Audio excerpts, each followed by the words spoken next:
Monday. Thank you so much for being with us. My name is Paul Harrell. Lindsey Graham shocking people over the weekend. First, he goes on TV and talks about how we're going to bomb Cuba. This was after a week where he said we needed to also go and bomb Lebanon.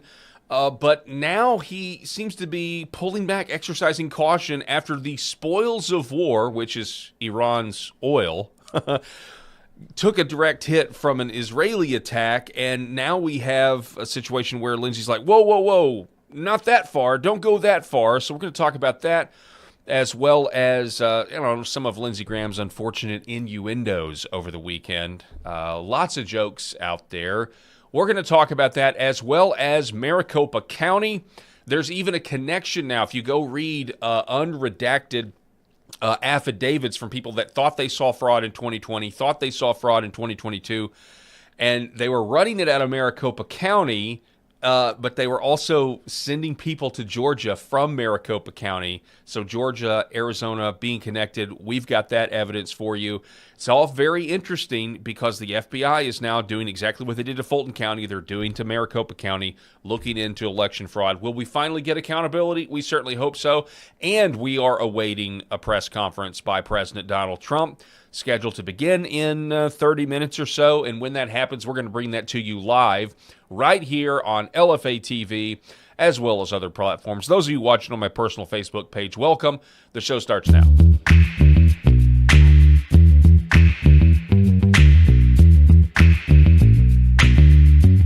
The Paul Harrell Program. All right, as always, make sure you like, share, and subscribe to this video. Do all the things wherever you are watching. Hope everybody had a great Lord's Day. Rob Spencer's with us. Rob. I'm excited to be in studio, and we have someone in the third seat, which we'll get to in just a second. But hey, welcome all in from no matter where you're watching. We are excited. Isn't Hannah Faulkner? We always get to catch. I try to watch we always catch the end of her as we were going in. But I've listened to her show. She is incredible, and I know she's pretty young. I don't know how old she is, but the future looks really bright when you have strong young conservatives bringing the facts to the people, and so that is fantastic news. And I just want to say this before I toss it to Eric. We are humbled and excited to say that apparently, just like Sally Field during her Oscar acceptance speech, you like us. You really like us, because we've been asked to do more shows on LFA TV during different time slots at different times, filling in for this host or that. And so we're excited to, you're going to hear us more of us. Yeah, that's exactly right. And not just somebody in seat number 3. We've got Eric in seat number 3. Great to be part of the conversation, gentlemen. Yeah. Look at him. God bless. All American. All right, so this American. So I was talking with Jeremy Harrell, just programming note. So we're going to be guest hosting, or I will be guest hosting, and you guys are welcome to be here. Obviously, I don't know what your schedules are like, but we'll be 2 hours from 11 Central to 1 Central on Thursday and Friday of this week, and then the following Monday, I believe. Just so short programming note. Excited to do that, as well as addition to this slot as well from 4 to 6 Central. So 12 to 1 if you are in the Eastern zone, or 12 to 2, sorry. Yeah, 2 hours, man. Listen, we're going to have to warm up the jaw a little bit, so that we can get used to talking that much. Yeah, it's crazy because it's like the busiest I've been. It's really honestly exciting because I haven't been this busy broadcasting since before 2020. So I'm really excited about it. But Lindsey Graham, let's talk about Lindsey Graham, because your favorite guy. The Trump press conference is going to begin right now. Real quick, right now Donald Trump is delivering comments to the Republican conference there in Florida, this congressional institute, and so. But he's supposed to be giving a press conference coming up at 5:30 Eastern. I don't know how long his remarks here, but immediately following the remarks that he's going through right now, he's supposed to give a press conference.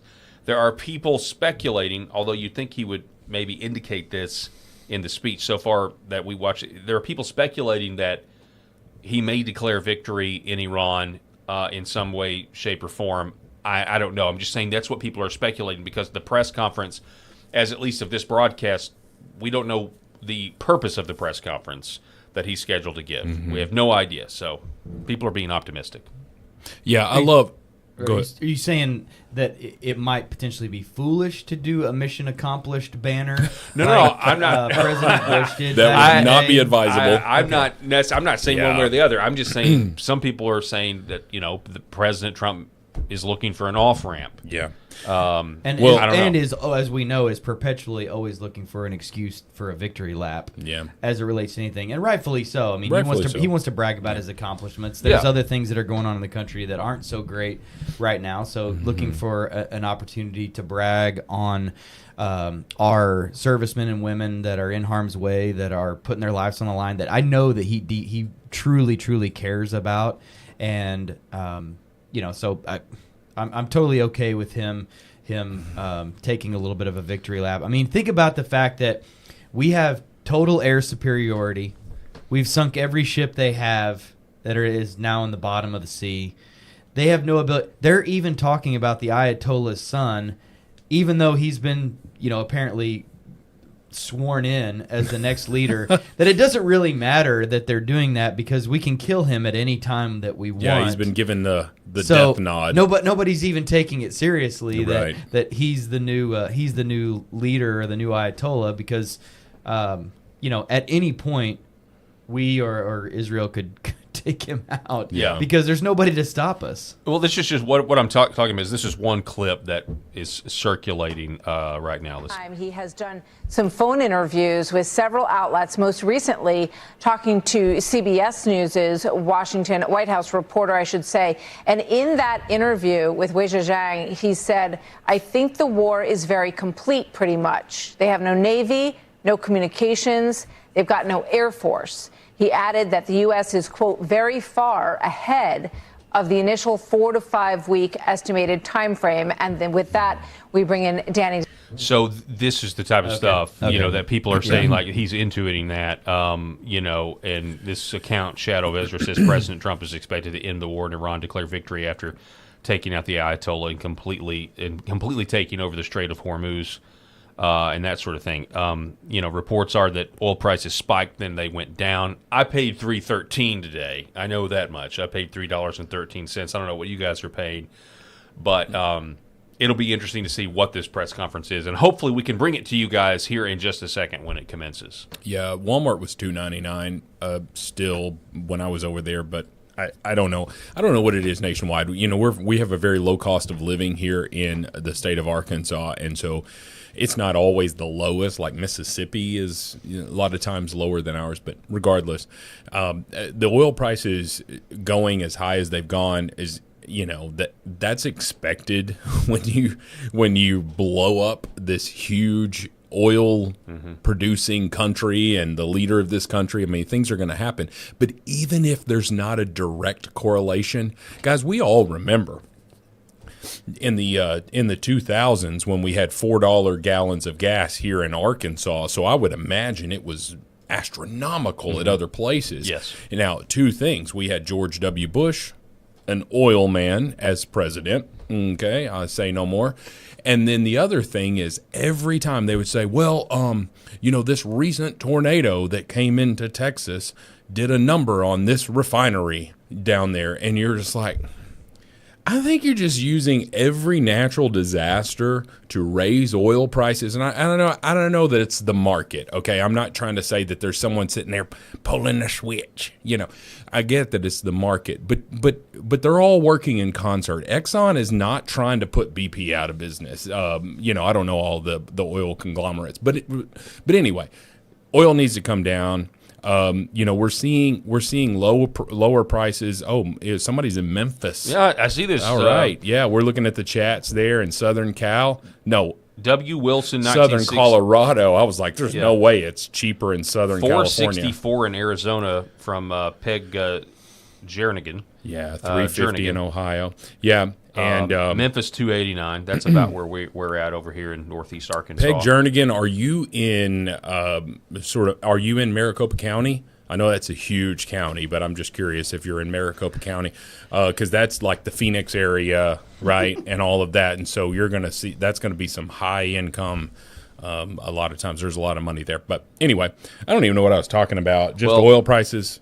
Yeah, I mean, There's a bunch of Billy Bob Thorntons running around right now from Landman, trying to figure out how to stabilize things because there's a lot of instability based on this. And we should not, as a society or as a country, we should not be reliant on the Straits of Hormuz being cleared so that our gas prices are low. And so I'm going to go ahead and take this back to the Biden administration when he shut down all of our abilities to pump and build up our strategic reserves. He shut a lot of that stuff down, shut off a lot of the contracts and a lot of the bids and a lot of those guys that were trying to drill and get us more oil so that we are energy independent, which we should absolutely be. We should not be reliant on cheap foreign oil.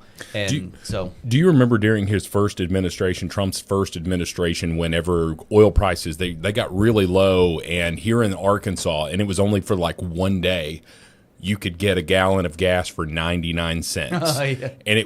And I remember telling my wife, I was just like, I think this is a little too low. I don't think this is as great as this is. Come on, too low? Yeah, because I'm like, I don't think this is good for the industry. But and not that I care about oil. I say bring back the 80s and 90s all the time anyway. Dude, so 80s and 90s fuel prices, I'll take that. I want to see that ticker inverted, where you hit 1 gallon before you hit $1. Oh, there you go. That's what I want. Well, other than if you have a good old-fashioned gas war, I mean, if we've seen those are fantastic because we're mean like in Zoolander? No. Wasn't that a gasoline war that's seen in Zoolander? No, it's, rival gas stations across the town. Of course, it usually happens when you have a well-established convenience store and then a new one is built across the street. And so they'll start having this gas war where they're, kind of going down. But anyway, my whole point of it was it shot down to 99 cents, for a gallon of gas, but it was like low $1 for it. Here's the biggest key. You guys remember what Trump tried to do? Nancy Pelosi was Speaker of the House. Do you remember what he was trying to do? He tried to refill our oil reserves because the price of a barrel of gas of oil was so low that he was like, this is stupid to not refill our oil reserves. It was something like $30 or $40 a barrel, right? And now we're up to $100 a barrel. And Nancy Pelosi not wanting to let him do it, but she'll spend money on anything, right? This random ass library in California that nobody even cares about gets $20 billion, but we can't refill our oil reserves. And so that kind of stuff happened. And then, of course, we saw what Joe Biden did leading into the midterms to avoid the red wave. He was trying, I don't even know how that's legal. He tapped billions and billions of barrels from our strategic reserves to be able to drive prices down. And, and then, of course, the cost to refill those. If gas prices are high, what are oil prices, folks? They're high, right? Yeah. And so if you This is going to take another month, I would say. I think we're all going to have to brace for at least another few weeks to a month of what we're getting from Venezuela in that whole deal, and then what we're going to be doing here in America versus pulling away from our reliance on the cheap foreign oil stuff. I think it's going to take another month for things to stabilize. But, I mean, those days a few weeks ago where I was filling up for right around $2 a gallon, $2.09. If I would go over the border into Oklahoma and fill up there, I mean, I want those days back because I had 4 years under the Biden administration of $3 plus. Right. It just sucked, and so my kids would sit in the back seat of our vehicles, and I would literally tap on the window, and I would point to the tank and the price, and I would get back in the car, and I would say, kids, that's how you have to spend $100 these days. Yeah. That's why mom and dad care, and we talk about these things. We're trying to be frugal with our money and do the best we can. But when we have to, and like I said, I literally tap on when every time we go to get gas, this is how much mom and dad have to spend. Mm-hmm. This hurts. It's brutal.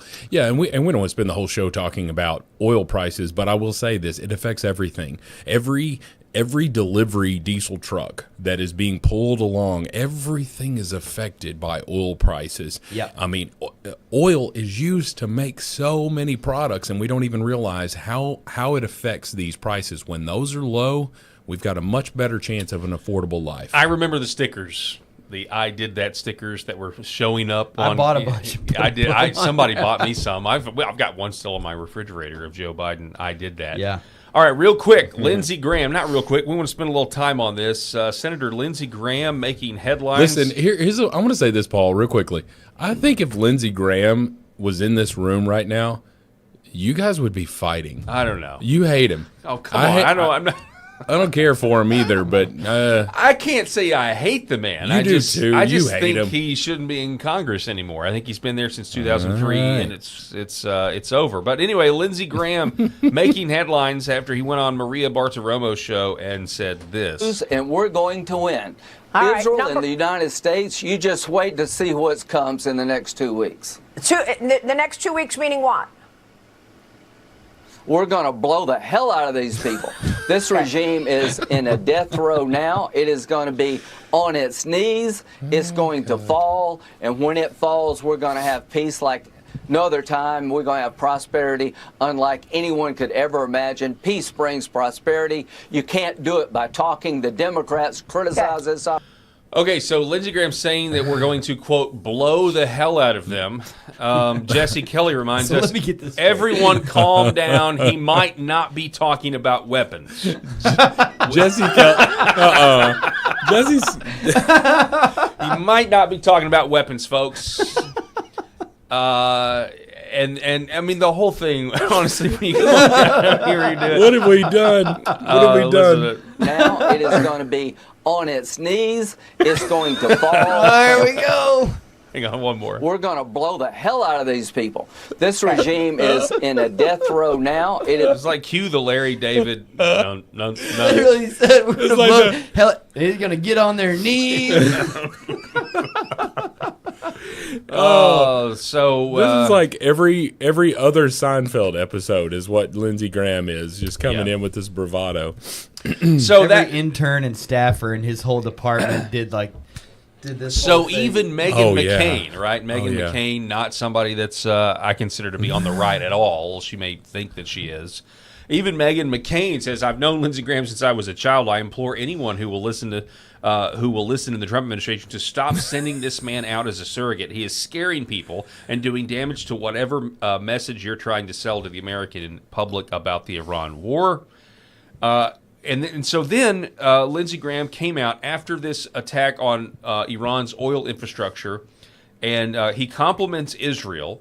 Okay, says that they've shown amazing capability. However, he says, there will be a day soon where the Iranian people will be in charge of their own fate, not the murderous Ayatollahs. In that regard, please be cautious about what targets you select. Our goal is to liberate the Iranian people in a fashion that does not cripple their chances to start a new and better way of life when the regime... Now, to me, that's translation of, hey, man, like, that oil's valuable. We need that oil. Well, Don't blow up the oil. Like, that oil's ours. Well, the last sentence, he says it. The oil economy of Iran will be essential to that endeavor. I mean, you're saying, hey, whoa, hey, get the bad guys, but not the oil, Lindsey, folks. it's wild. Like, Lindsey's like, we're going to blow these people to hell. And he's like, we're going to go to war in Cuba. We need to go to war in Lebanon. But then you strike the oil facilities. He's like, whoa, that's too far. That's too much. That's too much war. Come on, man. We're just gonna blow them. They're gonna be down on their knees. South Carolinians, come on, South Carolina. What? There's got to be. There is another choice. There is another choice. You've got Mark Lynch, who's running against him, who put up $5 million of his own money. And I've interviewed Mark before, and I know there's multiple people running in that race, which just benefits Lindsey Graham, because it'll probably go to a runoff, and then. But why are they not getting? I mean, Mark Lynch has a huge name. Mark Lynch has a chance to be a strong, real conservative in there. That's not a crazy warmonger who wants to control the world. And like, well, we'll just blow you up. Who cares? We're just gonna blow you. I mean, I tried to keep going. Dang it, Eric. I tried to keep going. But anyway, well, but people like Mark Lynch are strong conservative voices in that room there that aren't going to say stupid stuff like get down on your knees, we're going to blow them up. You know, I mean, if he would have said blow them up, we'd have been good. But he didn't. Yeah. He just said we're just going to blow you to hell. I would have been fine blow with ya. any of those things. All right. Here's a few comments that we have to go to after Oh, that Lord. 5 minutes of. You can tell this is three men on this show. Yeah, everybody's making the same jokes we Yeah, are. So I mean, there's really no point to belabor the point, if you will. Although I will add, so that created that post, as well as his comments over the weekend. It did create a few headlines. Now this is from Axios, so you take it with a grain of salt because Axios is obviously a liberal rag. U.S. dismayed by Israel's Iran fuel strike, sources say. Okay, so they're saying that, and Lindsey Graham, this would support that report because Lindsey is dismayed by them, obviously. Then we have Mediaite headline, Lindsey Graham stuns by asking Israel to be more cautious in bombing Iran. Didn't think I'd ever see this. Yeah. So these are the stories that have come out. Sorry, And, Renee. and Renee again, in the comments. What do we do? Oh, she's rightfully pointing out that everybody's making jokes about it, and Renee's like, just dudes, not all people. She's right, just though. dudes, yeah. She's right. You even have a few things over the weekend. He put the ball on the tee, though. Yeah. He did. He teed it up. Well, he's become a caricature. He's been come on. It was a couple of weeks ago. He was on one Friday night, clearly drunk. Lindsey Graham, slurring his words. I didn't see that. Oh yeah. We should go find it. But he was clearly under the influence. It was on Friday night. Yeah, he's single. Single, ready to mingle. Well, so there's a Republican primary for governor in Florida, and one of the candidates, James Fishback. I'm just telling you, Lindsey Graham, he's getting around on his reputation is making headlines. Lindsey Graham has never seen a country he doesn't want to bomb or a man he doesn't want to sleep with. Oh my! What I'm telling You know what? you, man. There's no innuendo there. No innuendo. Whoa. Then you even have. Did that guy wake up the next day? Then you even have Brett Cooper, who says that we actually could just end all wars if we'll find him a husband. The only way that we will actually achieve lasting world peace is if Lindsey Graham finally comes out. If he finds a husband, gets a small little yappy dog, and lives out the rest of his days on a big front porch in Charleston, sipping sweet tea and staying out of our business. That's what I'm saying, dude. That's what I'm saying. Man, It's like the worst kept secret.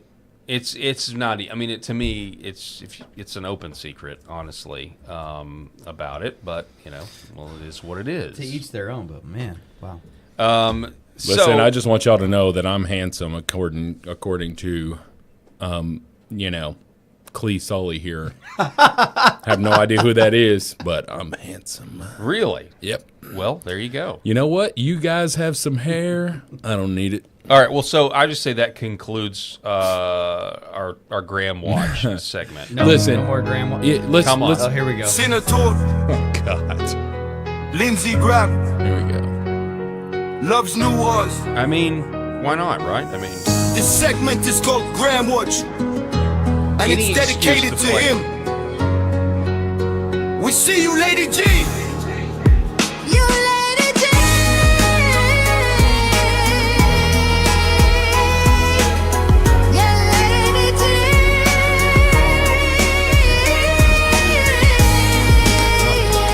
That's enough. no, we gotta wait for the end. Here's the call to prayer segment. So bad. Yeah, it is. It is bad, man. but it is what it is. Let's have a serious thing about Lindsey Graham. Lindsey Graham is a warmonger, and I said that earlier. But but what does that entail? That means a person who has the military industrial complex in their pocket. Yeah, he serves defense contractors and lobbyists. Correct, or he's in their pocket. Basically, he's receiving these funds to go on there and spew all of this stuff.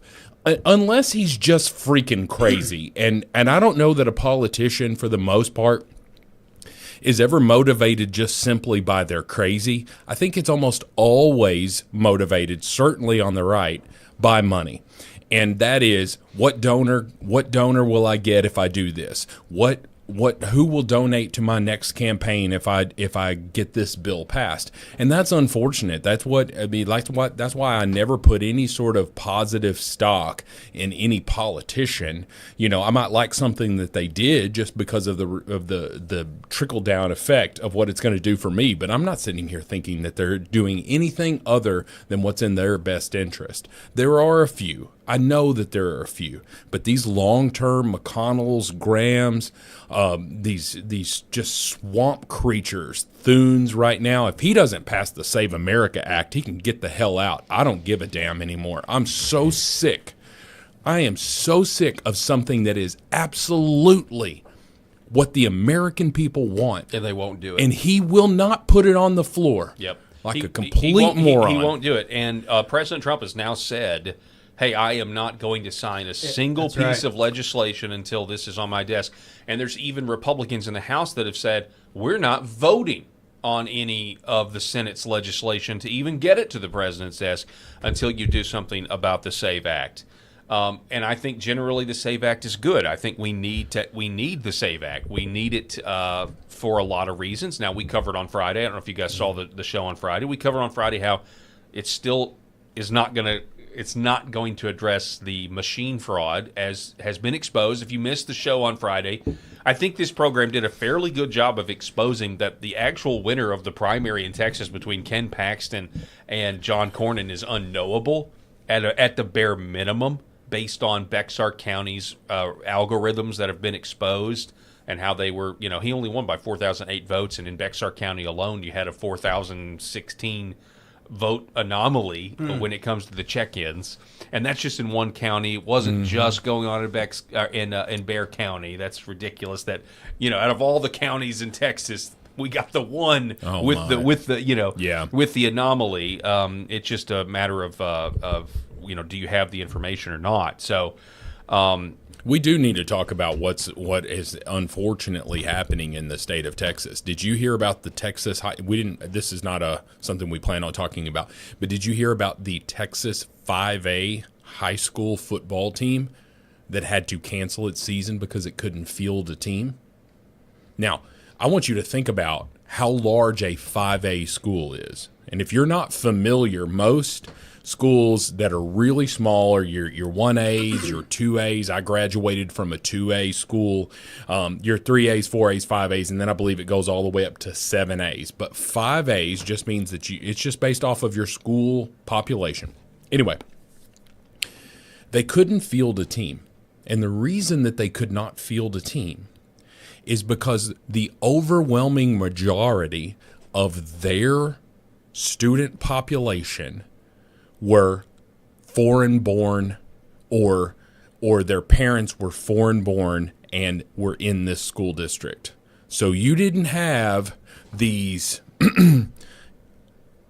white, black, Hispanic athletes that grew up in that state, that have been there forever, that grew up loving football, Texas football, all of this stuff. That's the reason. They could not field a team. So there was just no interest. It was like 58% of them are Asian. Now, here's the thing. Is that Southeast Asian or is that Southwest Asian? Who the heck knows? But they're listed as Asian, and you're just like, wait a minute, a 5A Texas? If you don't know like high school and college football, I graduated and stuff, from a 5A school, and there were 300 in my graduating class my senior year. So that's a big school. I mean, and also Texas is known for high school football. High school football It'd be like Varsity some Blues. South American, Varsity Blues? It'd be like some South American school not being able to field a soccer team, right? Because there's too many Americans that have immigrated there that don't want to play soccer. Yeah, you know? And so it just blows my mind, and it's like, okay, wait a minute,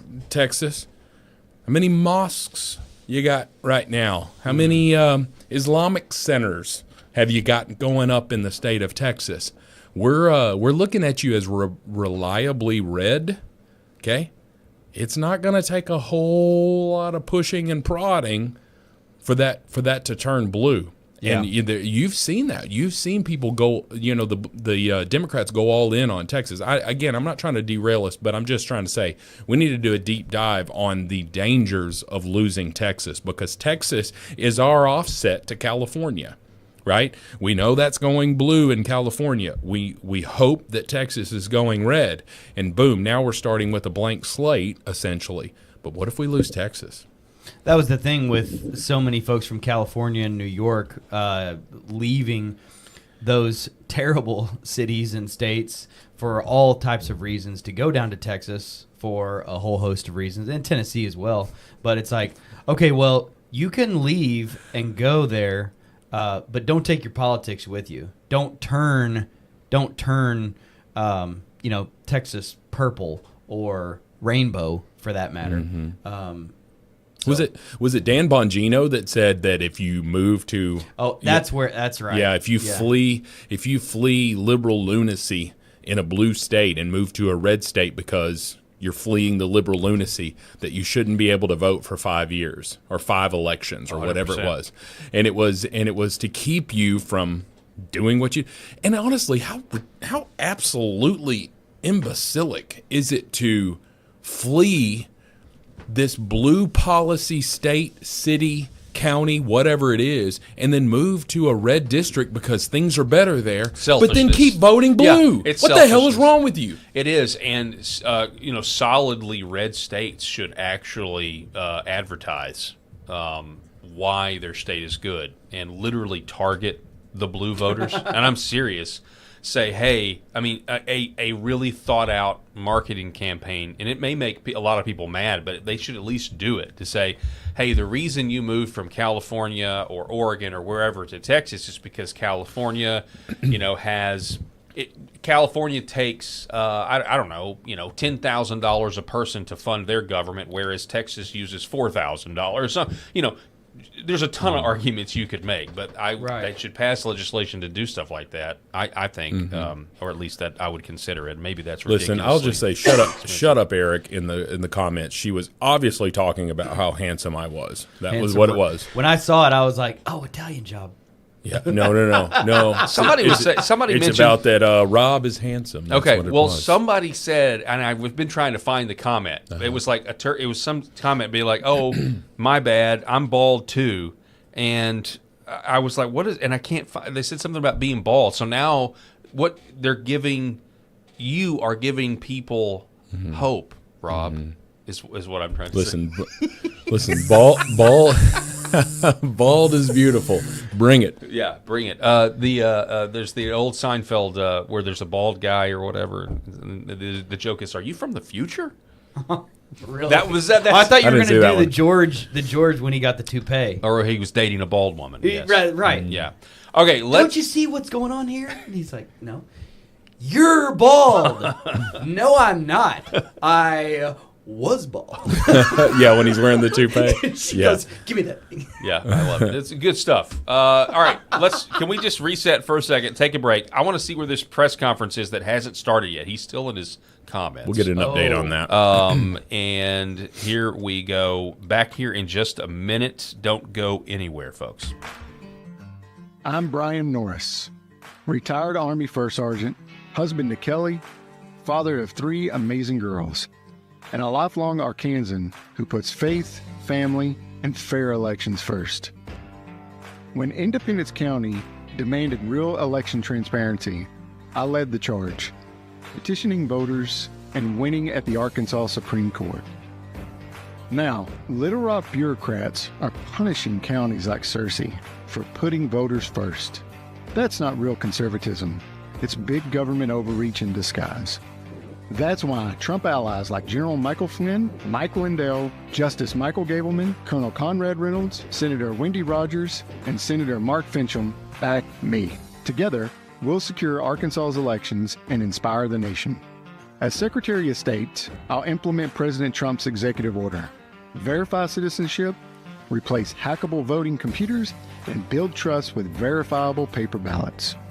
I'll cut red tape for businesses, harness our natural gas and lithium boom, and attract tech jobs to grow Arkansas strong. This is our fight, our future. Join us. paid for by Norris for Arkansas. All right, folks, welcome back. We're broadcasting live from Arkansas, and we're also waiting on President Trump's press conference to begin. We want to carry that for you live when it happens. Now, he's in the middle of addressing a room of folks that are at a Congressional Institute conference in Doral, Florida. President is scheduled, Doral, my bad. And then he is, Then he is scheduled to go back to D.C. tonight. But right before, he announced it this morning, he's going to do this speech that you're seeing on the screen right there, and then he's going to give a press conference, and people are trying to figure out what is the press conference going to be about. Let's listen in real quick. Go ahead.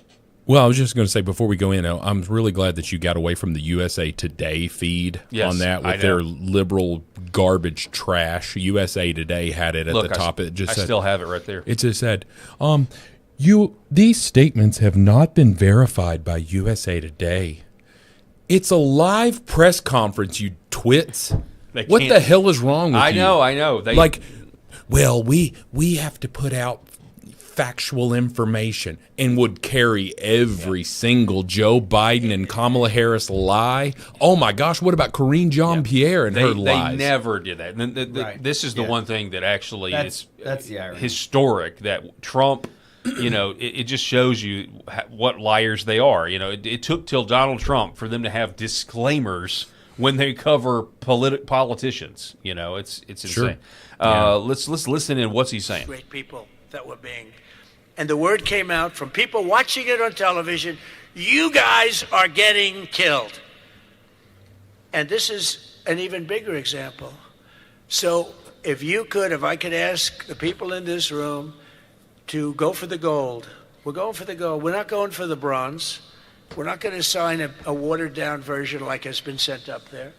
Let's go for the gold. What's he talking about? Is he talking about the SAVE Act? Let's not accept anything the SAVE else. Act I'll versus tell you Save what, America Act. I'm willing to just sort of say I'm not going to sign anything until this is approved. I really am. That's how bad it is.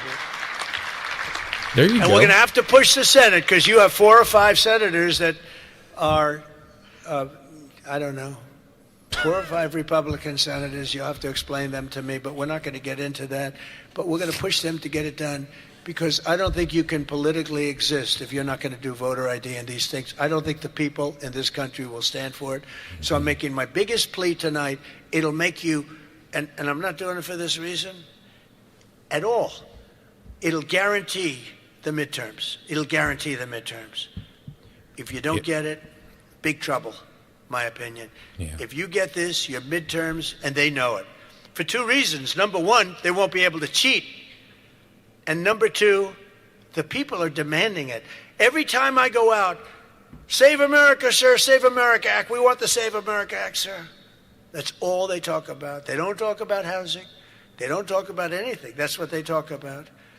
And if you send it up there, you're going to win the midterms at levels that you can't even believe. And you're going to win every election for a long time until somebody really screws things up, and hopefully that won't happen. But I've never been more confident that if we keep these promises and deliver on this popular agenda. All right, so he's definitely concluding. So press conference to follow. Interesting points. He's clearly talking about the SAVE Act. He's reiterating what he posted on Truth Social. I'm not signing anything until this is done. But he says 2 things, Robin. This makes me think of your point that you've been talking about the last couple of weeks. He says, look, if you pass this thing, we're going to win.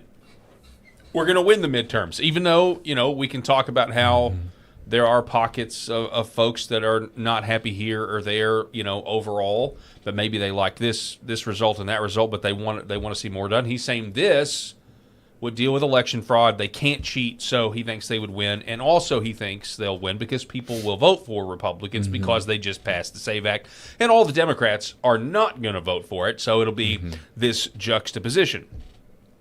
However, if that's true, let's assume that's true. Let's assume that if you pass the SAVE Act, it means, however it works out, that Republicans win. Do Republicans want to win? Do they want to win? And the answer for some of them is no. They don't want to win because they don't support President Trump. They don't like the American people. They don't like that we voted for him for 3 times. They don't like that all of these narratives have crumbled, narratives like J6, narratives like the Russia collusion hoax, which, by the way, people like John Cornyn are on record advancing the fake news. They don't like that. And so, to your point, Rob, you've been saying this. Do Republicans want to go back into the minority because it's more comfortable for them to, to essentially stop any sort of like glimmer of the American people's agenda? Yeah. Well, so somebody might say that's crazy, and I've never heard a pundit say it. It just kind of hit me one day where I was like, it probably is easier to fundraise if you are in the minority, and it is like, hey, we've got to stop them. We chip in $5 now and help us overcome these Democrats who are just socialists. Yes, who are just running rampantly lawless here. And because it's just all about the next campaign. I mean, as soon as they take office, they're less than 2 years from their next reelection, right? Their next reelection campaign. Well, what happens about 2 years out from a presidential election? We start seeing people throw their names in a hat. So if you're in the House, you're always about to be running. The Senate obviously is a little longer with the 6 years, but suffice it to say, I've always questioned why you wouldn't do something that is so overwhelmingly popular like the Save America Act. But the only thing that would make sense to me is that you are either against Trump or you're against Trump and you're okay with being in the minority because of the fundraising ability that it gives you for your next campaign. I mean, I think you're 100% correct. It is easier to fundraise. You get the big headline. The Democrats. Adam Schiff. If they take the Senate, for example, Adam Schiff is not an American. And our Adam Schiff is un-American, and we've got to fundraise. And I'm fighting Adam Schiff in committee, but there's nothing that's really like gained or even lost in the committee because it never really results. Rarely does it result in anything. Now, the last time the Democrats were in control, it sent people like Steve Bannon to jail. Right, if there is even a shred of consequences, it's people who are on the right. It's never the people who are on the left. Case in point, they drag Hillary Clinton and Bill Clinton in front to testify, and it's really little. It's nothing more than a little embarrassment for them, and some fodder for us, which I'm happy to laugh at. By the way, don't get me wrong. I thought it was funny, but in terms of real accountability, it's not. So it's just a game to these people, right? And Congress doesn't care that. It's pretty wild. I don't know of anything else in life that is quite like Congress, and I'm sure we could think of something, but in general. Congress is super unpopular with the American people, and yet individually, right, they keep getting reelected. So they're not unpopular in their districts enough so that they get thrown out of office. But their work product continues to be rejected and complained about. Tell me anything like that in the world. I'm not saying that it doesn't exist, but I'm having trouble thinking of anything else like that in the world where the consumers or the people that you work for are, they don't like it, and yet we keep sending the same people back there over and over and over again. You try to imagine these people going into a job interview for a Fortune 500 company. If you had the record, let's say you had the record of Bernie Sanders trying to go in for a big job in corporate America, and they say, well, you've been in the legislature for many, many decades. Tell us about some of your big landmark bills that you've had passed or that you've authored and that you've brought and as a benefit to the American people and the people that you serve. And how do you answer? Crickets. Yeah. It's just he's authored plenty, but none of them have ever been passed into law. Yeah. These people are jokes. We were joking about Jasmine Crockett last week about how it's just like, in your whole time there, thankfully, thanks to the good Lord, it was very short because of a stupid decision on your part, thinking that you could go be a state senator or a U.S. senator. But, what did you do in your time there to advance the cause for Texas and for the legislative process, which is what you were sent there to do. Nothing. Everything you did there was about disruption and nonsense. Yeah, I completely agree there. And what we speaking of Jasmine Crockett, let me jump in here. Oh, okay. Speaking of Jasmine Crockett, you mentioned Jasmine. That's why. Sorry, the camera was stuck on my beautiful, on you on when handsome Eric was the Rob. one talking here. Now listen, I'm about Rob. to tell all of MSNBC Tell a us. secret. I actually don't hate Senator Cornyn at all. And right now, what we have is a senator who actually is a real Republican who's doing everything that he can to make it seem like he's a MAGA Republican so that he can get through his primary. Everything. But Senator Cornyn, this is not him. This is somebody that sat on our Supreme Court in the state of Texas. This is somebody who typically works in a very bipartisan way, unlike Senator Cruz. This is somebody who is literally doing everything that he can to hopefully get some of that MAGA base. And so Senator Cornyn knows that the FBI can't get involved and ain't going to get involved as it relates to some little civil situation that was signed off on by the... Anyway, I warned you guys. Yeah. I told you, didn't I? Didn't you? You I did. told you. You called this. All the people that were like, Yeah. "Oh, she's finally going away." I said, No. she's not. We will not be done with her She for a long wants time." an MSNBC seat, and she'll be a regular guest now. I was doubting myself on Friday because she was all teary-eyed and crying. I was like, Yeah. well, maybe she is. No, Right off into the sunset. she's not going anywhere. Yeah. I think I would love it for her to keep backing Cornyn. Because Well, he's a bipartisan guy. He works with us. Right. Yeah, the crazy lady's like, oh, yeah, he's the reasonable one. Okay, all right. right, as we go into this runoff here with him and Paxton, I want Jasmine Crockett to be Cornyn's biggest cheerleader. Me too. Because people who have half a brain realize if this lunatic is supporting you, like Cornyn needs to come out and he needs to distance himself from Jasmine Crockett. She's, vitriol right now with her, with the things that she has said. Yep. But anyway, I did want to say this about the Save America Act. So I know that there is the Save Act. There's a more stringent version, the Save America, and then I believe that there's a Save America Now. Maybe a third one that's even more. But regardless, if it were to be implemented, I have strong doubts that if it were signed into law, that it would and could be implemented in time for November. And the reason is because the Democrats are going to they're going to immediately run to a leftist circuit, and they are going to try to get some sort of stay put on this thing. And a nationwide injunction for federal elections could actually work. When we saw what the Supreme Court did with striking down their ability to keep doing that stuff, but for elections, I don't know. They may be able to put some strong arguments up there, but regardless, I struggle to believe that if it were implemented, passed, that it could be implemented. But if they could do it, imagine having voter ID. Now, I know it only applies to federal election, but there's some comments here in the chat wondering about, not for state elections. Those are held if any of them that are held at the same time. It's like you're going to walk in there without an ID, and they're going to say, here, you can only vote for. They may have to have two separate ballots. I don't know. That might be kind of strange. But if you put them all on the same ballot, that means that these state elections are now affected by a federal identification thing. That, combined with ICE agents. Well, you just mentioned that. I'm glad. I literally just saw this. Just scrolled across my feed. Okay. We missed this in the speech because we were, we cut in and out. But this is what Donald Trump just said about the SAVE Act moments ago. Priority. It should be for the House.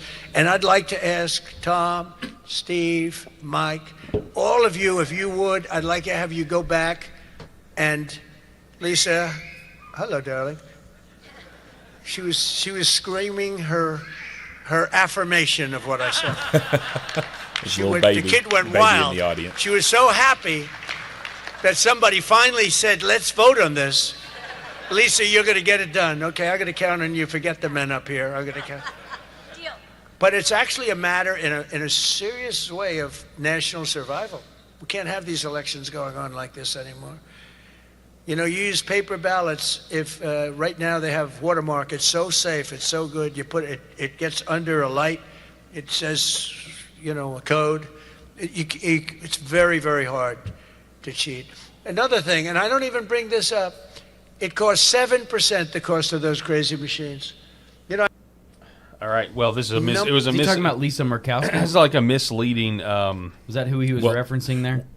I mean, that he didn't say that. I was literally going off of what I read before I brought it to you. That he asked Speaker Johnson to update the Save America Act to include not just voter ID but citizenship also. That's why I thought it was applicable. But did he say anything in that clip about citizenship? Not in that clip. So but I think what he's just hitting a further nail here, like hammer on this nail, that we have to have this to save our country. Now, they said that leading up to we've got to save the country, but we saw the path that we were on in 2024.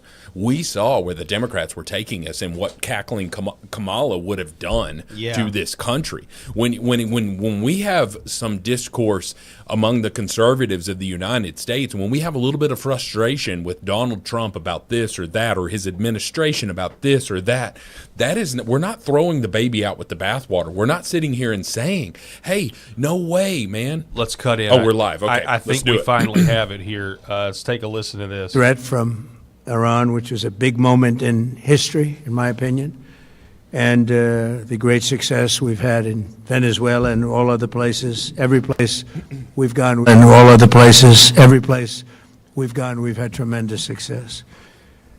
But while we're doing all of these things, we're achieving major strides toward completing our military objective. And some people could say they're pretty well complete. We've wiped every single force in Iran out very completely. Most of Iran's naval power has been sunk. It's on the bottom of the sea. So it was about Iran. It's almost 50 ships. This press I was just conference notified is it's going to be 51 Yeah, ships. I didn't know that. They were that wondering many. what it was about. We do now Didn't know last very long. it is about the Iranian war. And these are fighting vessels. They're meant to fight, but they're not meant to fight against us. We continue to target Iran's drone and missile capabilities. Their drones are way down. Their drone manufacturing's been hit starting today. We know all of the places they manufacture the drones, and they're being hit one after another. Their missile capability is down to about 10%, maybe less. We're also hitting where they make missiles and where they deliver missiles. We've struck over 5,000 targets to date, some of them very major targets, and we've left some of the most important targets for later in case we need to do it.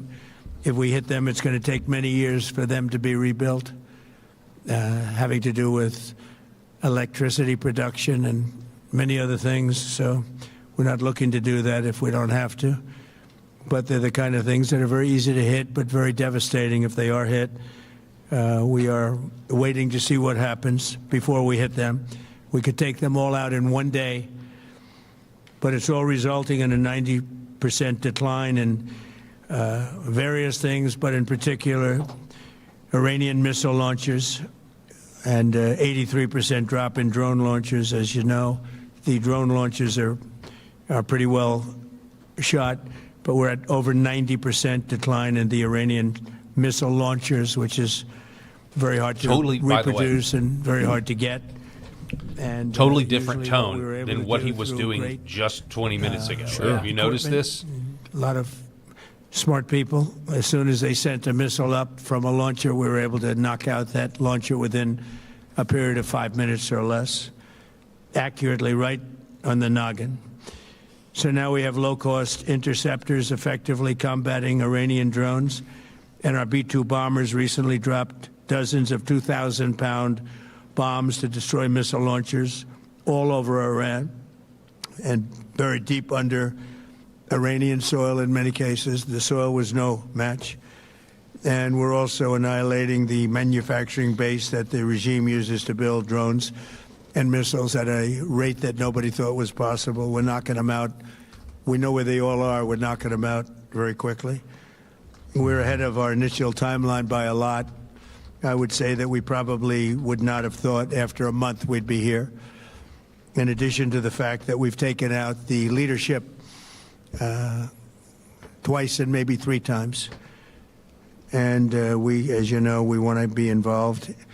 We don't want another president that maybe wouldn't be willing to do what I'm willing to do for the good of the world, for the good of our nation, to be stuck with a situation in 5 years or 10 years from now. So we think they should put a president in, or the head of the country in, that's going to be able to do something peacefully for a change. They've been doing this for 47 years, killing people for 47 years, whether it's the barracks or even the SS Cole where they were involved. Very strongly, they always denied it. But where they were very strongly involved, and all of the people that died through the roadside bombs died and are right now walking around with no legs, no arms, a face that's been so badly damaged. The Iranian regime has been attacking Americans and spreading terror for 47 years, and despite these countless opportunities to renounce their nuclear ambitions, which they had just a short while ago, they told Mr. Witkoff, who is standing right over here, they said, they actually said, we want to keep building. Essentially, in a real nutshell, we want to continue to build nuclear weapons. If we didn't knock out Midnight Hammer, if we didn't knock out their Iranian potential, if we didn't do that with Midnight Hammer, they would have had a nuclear weapon. They would have used it long before now. And at a minimum, Israel would have been annihilated. I was very lucky that we had the courage to do that, that we had the talented pilots and the great equipment. The B-2 bombers are unbelievable. We ordered 25 more, by the way, the newer, better version. It's we have the greatest military in the world. We have the greatest equipment in the world by far. You see that no matter where we go. You still need the people, though, to operate it and to use it. And those are the people that we cherish. Even after we obliterated their key nuclear sites in Operation Midnight Hammer, they never negotiated in good faith. They still continued to say, we want to build nuclear. We want enrichment at levels that were unacceptable. And they even turned down an offer for unlimited free nuclear fuel forever for civilian purposes. We had people offering them free nuclear fuel. They weren't interested in that because they wanted to build a nuclear weapon.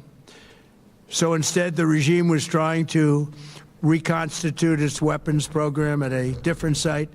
They couldn't go back to where they were, the 3 sites that we obliterated, but they were starting work at another site, a different site, different kind of a site, and that was protected by granite. They wanted it protected. Granite's pretty good, but they wanted it protected by a lot deeper. They wanted to go a lot deeper, and they started the process while rapidly building conventional ballistic missiles. They were going to do it all at the same time. It threatened our overseas bases and soon could have reached even our homeland. The regime's intention was to use this exponentially growing ballistic missile threat to make it virtually I'm just going to interrupt here, because we didn't cut. We're covering this press conference here from Donald Trump right after he gave a speech at the Congressional Institute.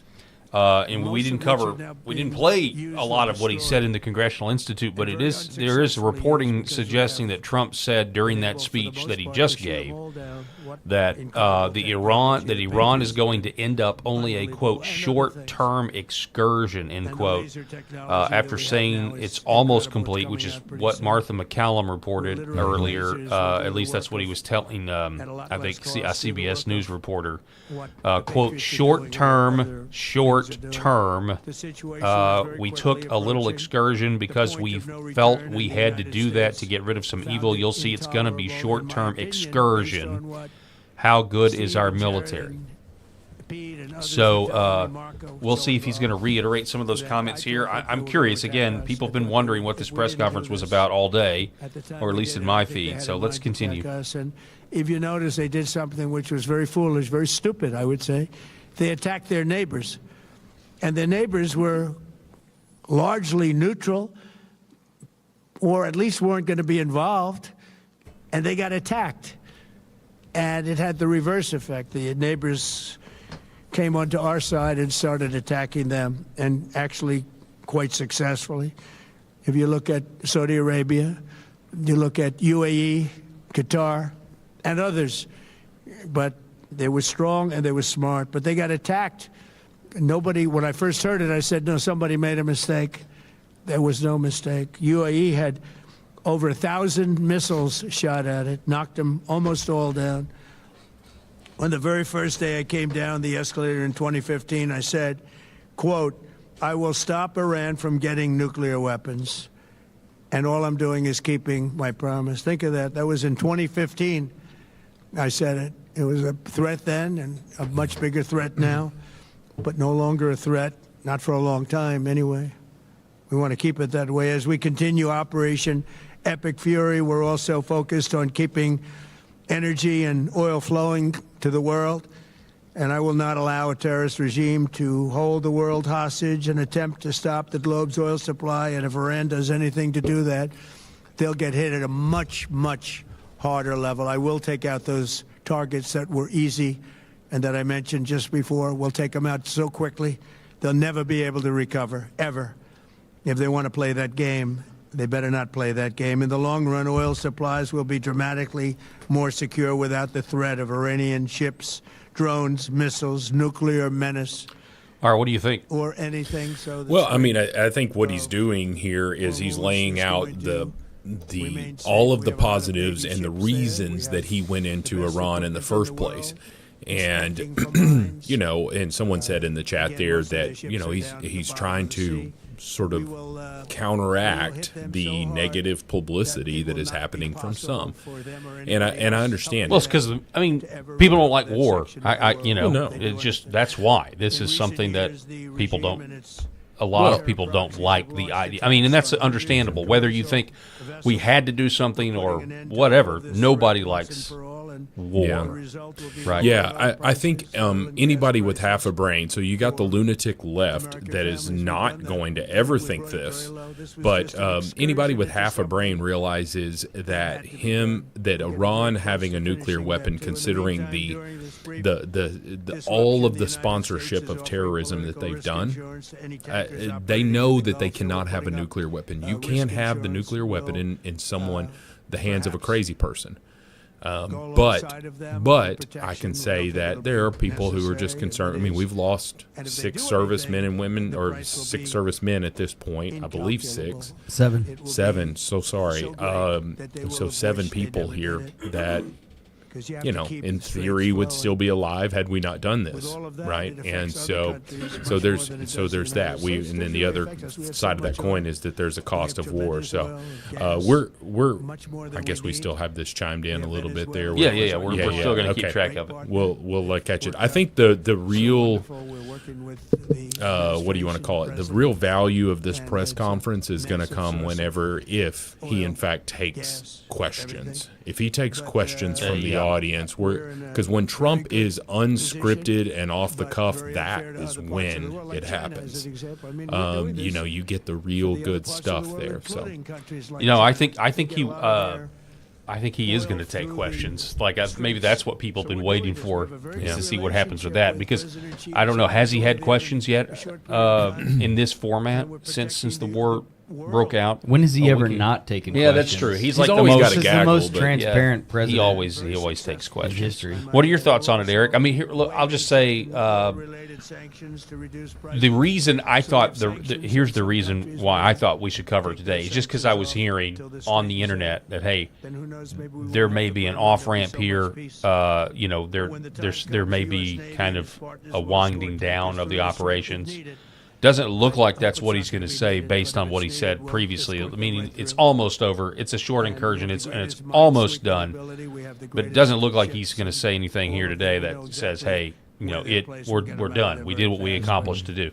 And that's one of the things that I've been I've been, as somebody who didn't want to attack Iran, I've now just moved to triage mode and just like, well, hopefully we have no ground troops. Hopefully minimal loss of life, no more loss of life is what I'm hoping and praying for. So. Well, and to piggyback on our conversation from last week, we talked about the fact that you don't have to sum this up in your own mind as a binary choice of I'm either all in with war or I'm all out with any type of response to Iran total, and then we just need to leave them alone and never worry about the things that they're doing and that they're committed to do, or we can, or that we have to be Lindsey Graham about it. You know, let's not think, and let's not let our audience think that they have to be just that side of the pendulum or that side of the pendulum. That they can have an objective look at balance and how we address Iran and what we're doing right now. And what Trump, the genius of what he's saying here too, is that it's like going back to what he said over the past week or so. Questions. Here we go. Here we go. Thank you so much.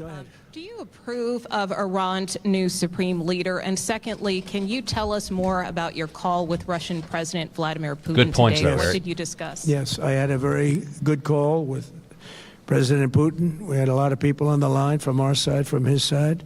We were talking about Ukraine, which is just a never-ending fight. And look, there's tremendous hatred between President Putin and President Zelensky. They can't seem to get it together. But I think it was a positive call on that subject. And we obviously talked then about the Middle East. And he wants to be helpful. I said, you could be more helpful by getting the Ukraine-Russia war over with. That would be more helpful. But we had a very good talk, and he wants to be very constructive. Yeah, please. Yeah, please.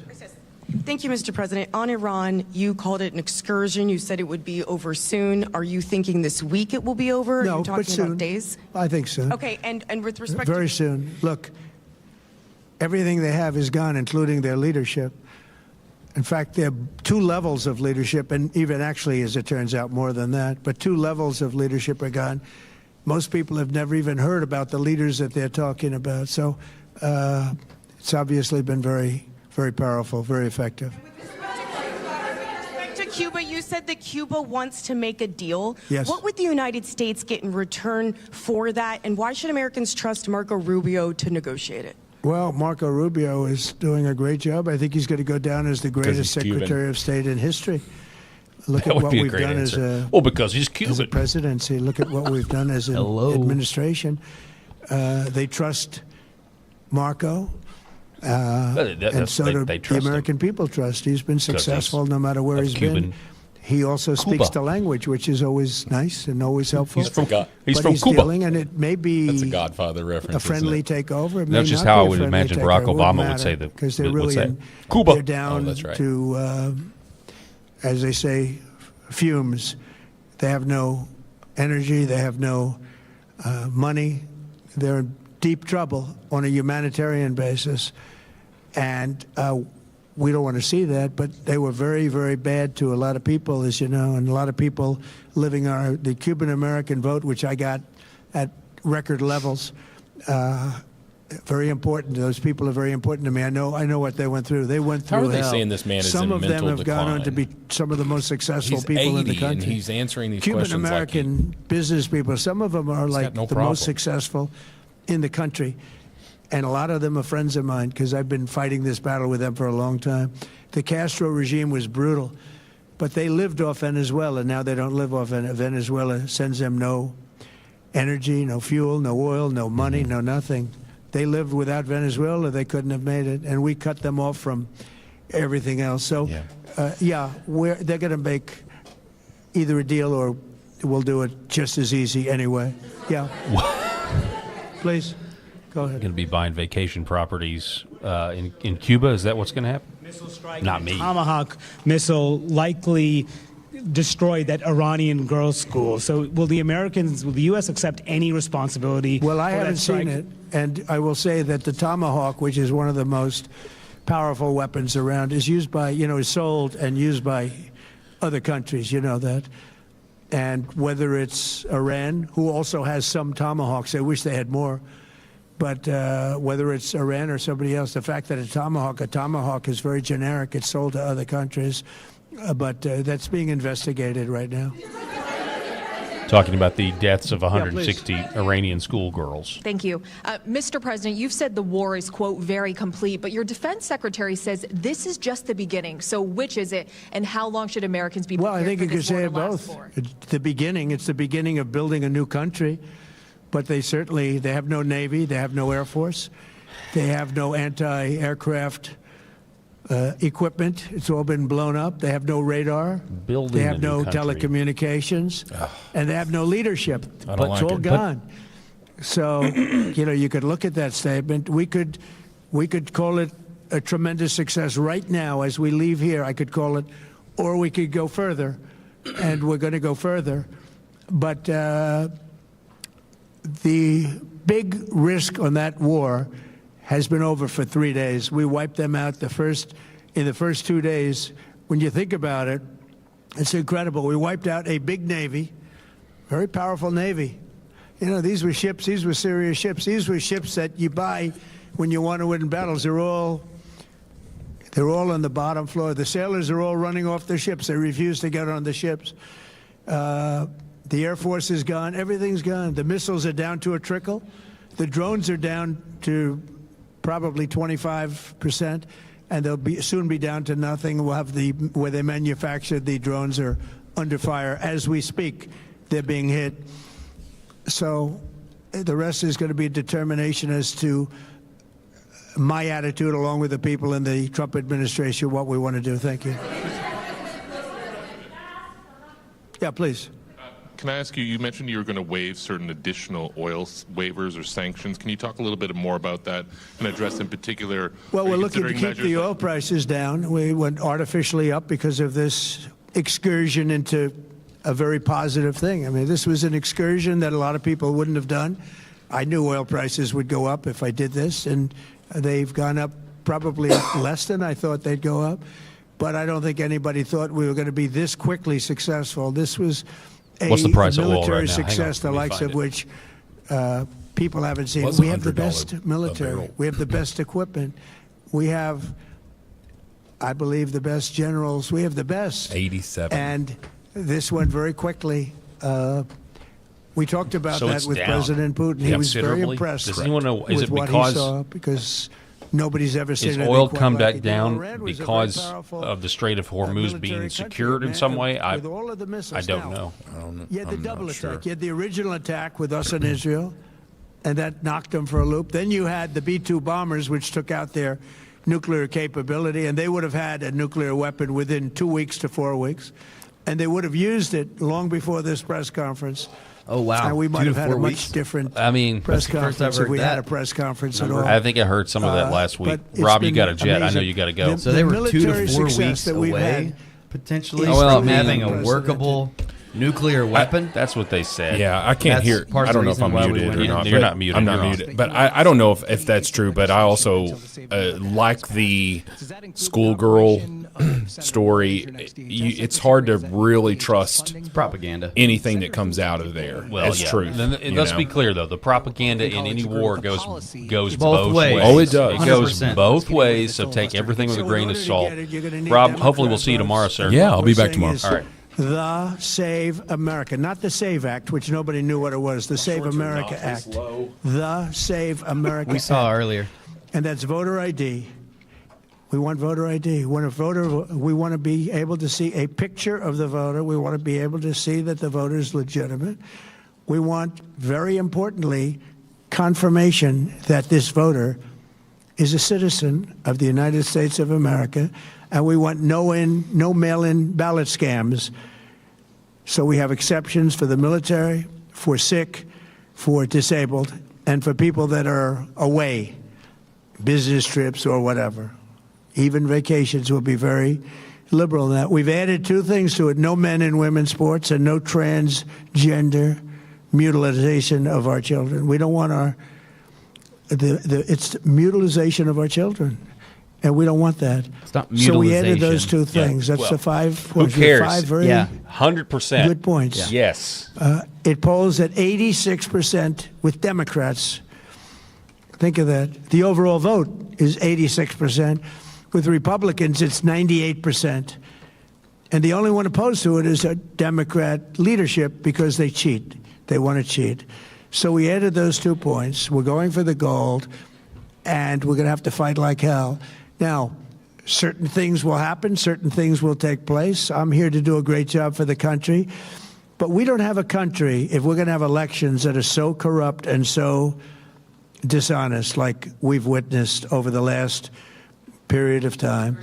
You know, as an example, virtually nobody has nobody has a system of mail-in ballots like we have. No other country in the world. France went away from it. They all went. You know why? Because it's corrupt. Keep that in mind. And Jimmy Carter, when he had a commission, frankly, I think it's probably the best thing Jimmy Carter did. He said you can't have mail-in voting because it's inherently dishonest, and it's turned out to be totally dishonest. So we're going to fight for it. Yeah. Has Iran activated any sleeper cells inside the U.S.? There's reports that they have pressed that trigger button to activate those cells, at least abroad. Well, they've been trying for a long time. We've been very much on top of it.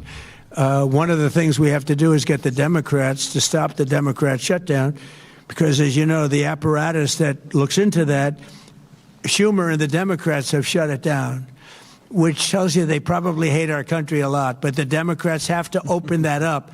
But we've got very, very good intelligence into that. We know a lot of different things that have happened that have been very bad. A lot of them came in during the Biden open border period. But we have them under, we've got them, we're watching every single one of them. Yeah, we know a lot about them. The biggest problem we have is the Democrat shutdown. We know a lot about them, but the shutdown doesn't allow us to do what we have to do.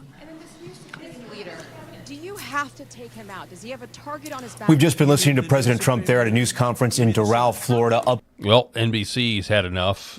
So if we want to continue, I got to find another feed for the Q&A. For the rest of the Q&A. A few of your comments on LFA TV. We have this question from John Yarder. Ask yourself, why is the gas price at the pump 20 cents higher now at $80 a barrel than it was at $120 a barrel? Answer: to feed small-minded trolls. Interesting question. We'll see. A guy paid $3.13 today. I'm pretty sure it was $3.13. Maybe I was looking at the wrong. Maybe I was looking at the premium. I don't get premium, but you guys were saying you were paying under $3. It's hard to keep track because I bounce back and forth between here and Oklahoma, Southeast Missouri, and over in Memphis and North Mississippi. So, which there's a lot of variability between places. So, yeah. But anyway, I think we kind of know, where that was going. There is another. I am going to go ahead and pull this up because there is. Always been president of the country, very respected. Yeah, we at least have it. Do we want to continue with this for a little bit because we are getting questions from us. So I did find another. Live feed. Yeah, what he's saying here is important, and he's wordsmithing it very well. We can talk about that here in a little bit. All right. Listen to this. And you know what they turned into? ISIS. We don't want that. We don't want that. So. I would like to see people that are inside go. Now they talk about the son of the Shah. They talk about other people. But, hasn't been there in many, many years. We have a formula that's been very good so far, and I think it'll continue to be good. The relationship is extraordinary with Venezuela, smart country. We've taken out 100 million barrels of oil. It's right now in Houston being taken care of and made so beautiful. And you have to see this at work. They have it's brought to the refineries. It's being refined in Houston, which is made exactly for that product. And so far, but it's 100 million barrels of oil, and now they have another 100 million barrels coming. And it's like a partnership. We're getting along so well with them. It's great for Venezuela, and it's great for the United States. Yeah, please go ahead. Mr. President, You just suggested that Iran somehow got its hands on a Tomahawk and bombed its own elementary school on the first day of the war. You're the only person in your government saying this. Even your defense secretary wouldn't say that when he was asked, standing over your shoulder on your plane on Saturday. Why are you the only person saying this? Because I just don't know enough about it. I think it's something that I was told is under investigation. But Tomahawks are used by others, as you know. Numerous other nations have Tomahawks. They buy them from us. But I will certainly, whatever the report shows, I'm willing to live with that report. Yeah, please. You said earlier that we've already won in many ways, but we haven't won enough. What do you consider enough? What's your baseline? Where they're not going to be starting the following day to develop a nuclear weapon. Where they'll look at that man and some other people from the administration and say, all right, we're not going to do it. They were not willing to say that. And when Steve called up and he said that to me, I said, well, here we go. Let's do it the hard way. But the hard way, I think, is probably the easy way. When basically I can see that they will no longer have any capacity whatsoever for a very long period of time of developing weaponry that could be used against the United States, Israel, or any of our allies. We have great allies in the Middle East, great countries that are allies. And they were staying out of it until they got hit. Someday they'll have to do a story. Why did he do that? Why did they do that? But they were going to hit them. If I didn't hit them first, they were going to hit our allies first. I believe, upon information and belief, but I believe that he was going to, they were going to take over the Middle East. They were looking to take over the Middle East. Now, had Operation Midnight Hammer not taken place, that was definite, because they would have had a nuclear weapon within a matter of weeks. But that took place. That was a setback. But look at the number of missiles they were able to buy and make over the last 6 months. And those missiles were aimed at various countries. And when you look at over 1,000 missiles shot at like UAE, they were looking to take over the Middle East. We got there first. We're lucky. I'll tell you what, the Middle East and those countries, very rich countries, are very lucky that I was president instead of somebody else.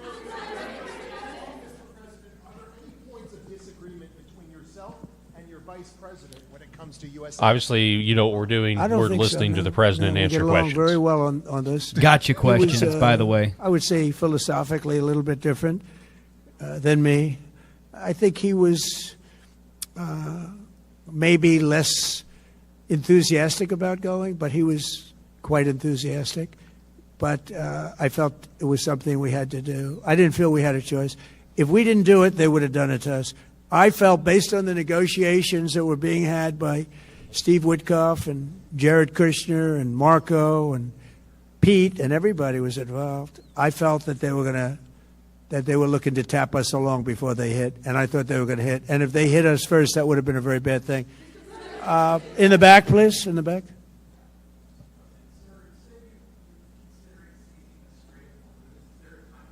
All right, so I think we straight. You mean?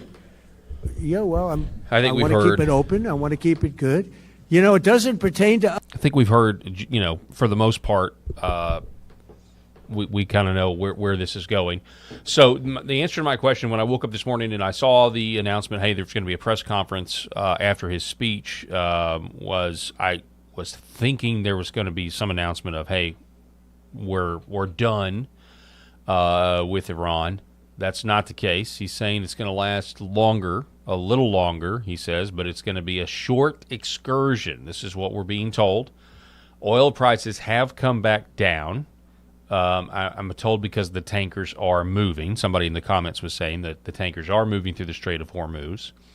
You also have the insurance. Apparently, the insurance company thing worked out of being able to insure these shipments, as well, which is a big deal. That a lot. Can you imagine the insurance premium on those tankers? Well, they weren't. That's the full.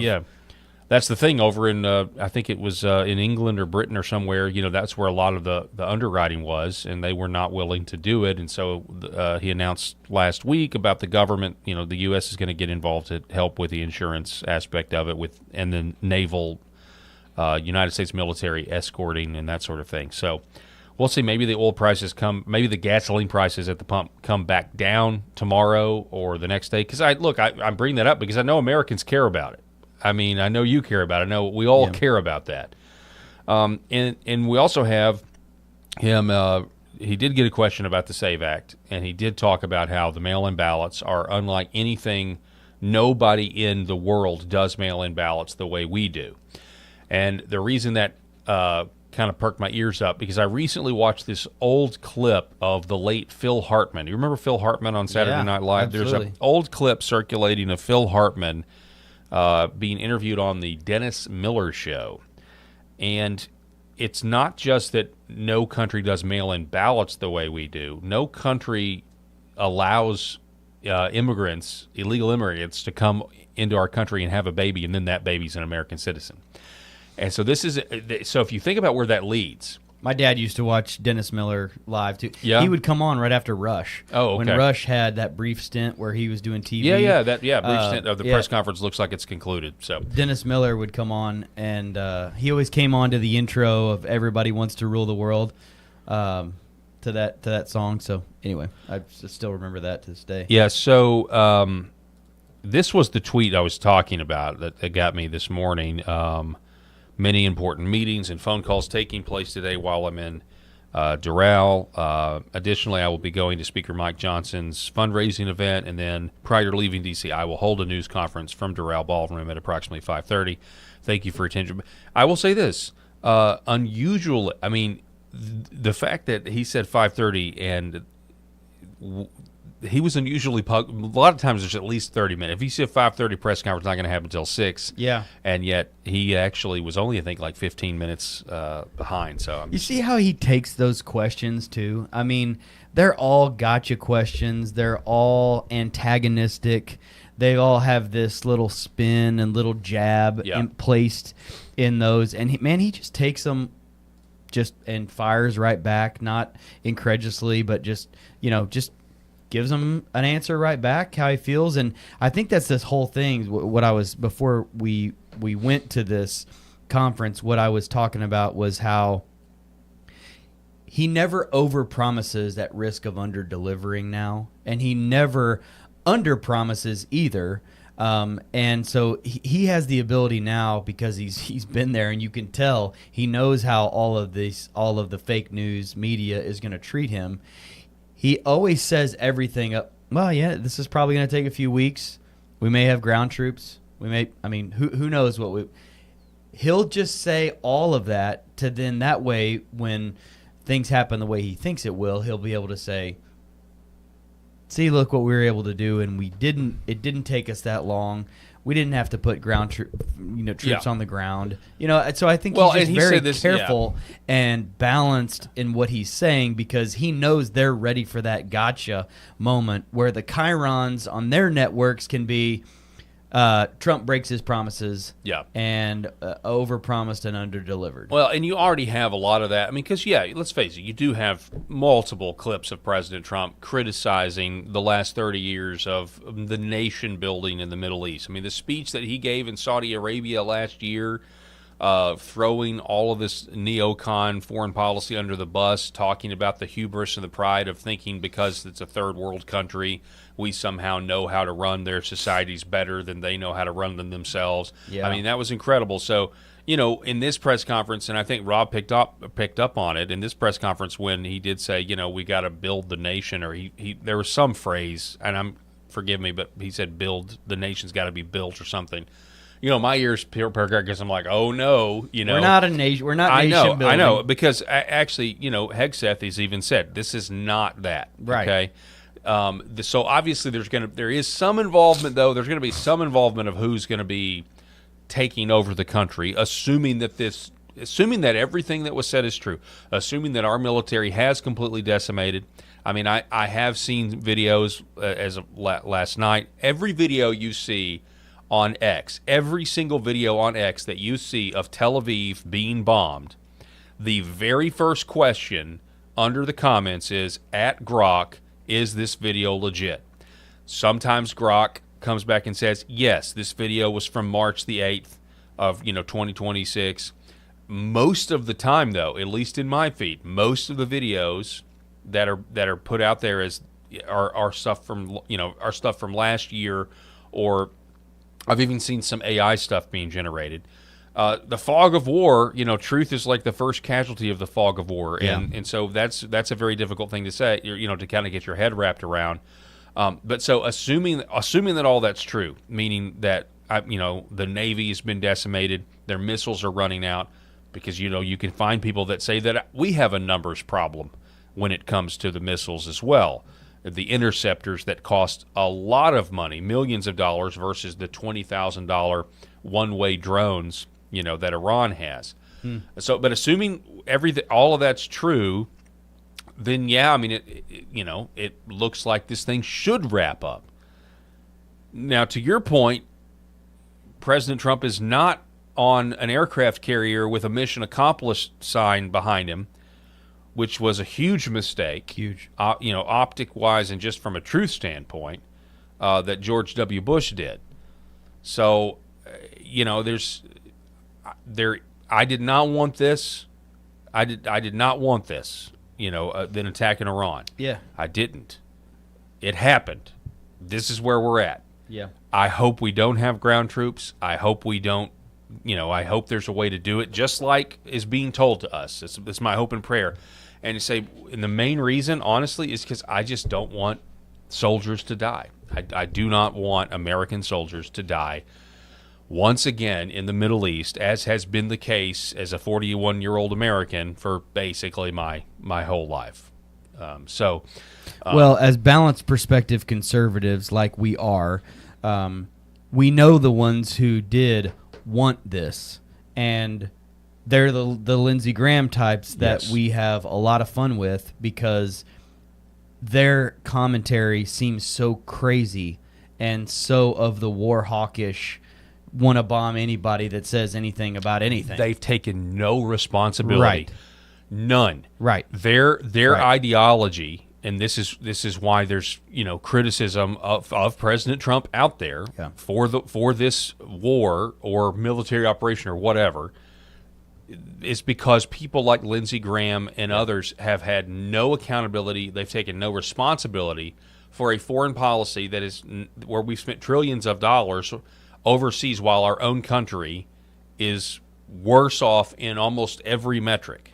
So that's what that's just a fact. It is just what it is. And would you say, as someone would you call yourself kind of more of a recovering libertarian? Yes, yeah. Because, would you say that your opinion is more along the lines of President Reagan's peace through strength mentality, or does that still go a little too far for you? Because this is what I love about this conversation, again, to my point the last full week, is that I don't expect you, Paul, to be way over here or way over there.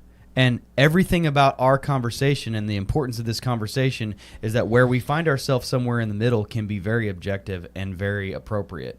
And that's why I'm kind of curious where you fall in that spectrum, because the pendulum does not have to be so extreme to one side or the other. Yeah. We don't have to be Lindsey Graham, and our audience doesn't have to buy into that nonsense. But they also don't have to go absolutely crazy and call President Trump a warmonger, and that everything that we're doing right now is diabolically wrong. I'm fine with peace through strength. I just think we have to acknowledge who is deciding when to use the strength and on what basis, and if it's prudent, I guess, is what I would say. Obviously, a nation needs to be able to defend itself, and at times its other interests are brought. I get that. Now, I will say that back during the height of the Iraq War, when I was on radio and I would cover it, or Afghanistan, and I would talk to these soldiers who'd come home, and they would just be so frustrated because there were a military over there that was not allowed to actually fight to win the war. They were over there as a police force. Mm-hmm. So without getting into whether or not, because I think, honestly, if you're going to go to war, the goal is, as from a military standpoint, is we're going to kill the enemy as efficiently as possible, and we're going to protect as much American life as possible. Now, the original story from last week that got walked back and the reason it got walked back is because nobody wants to give fuel to the arguments that are being had about whether Israeli foreign policy and United States policy should be so inseparable. But that debate is happening, and it's going to continue to happen. But the original explanation for Marco Rubio and Mike Johnson, they said it, you can go listen to it, and they even reiterated it after they tried to walk it back, was Israel was going to attack, and if that happened, our troops would have gotten hit because their missile batteries wouldn't have gotten the first volley, and we could take it out. And so we wanted to minimize American casualties, and we went in. That's what they said happened. And from a commander-in-chief standpoint, where you're trying to prioritize your soldiers and not getting them killed, if you take all of the labels out of it, on paper, that's exactly what you would do if that was the situation that you found yourself in. That's what you would want any commander-in-chief to do if that's the situation. Taking the labels out that everybody's debating right now. Yeah. Obviously that's what. So to answer your question, yeah, peace through strength. But I'm just going to be honest. Like I'd much rather our U.S. military be engaged in the southern border and the Mexican drug cartels right now.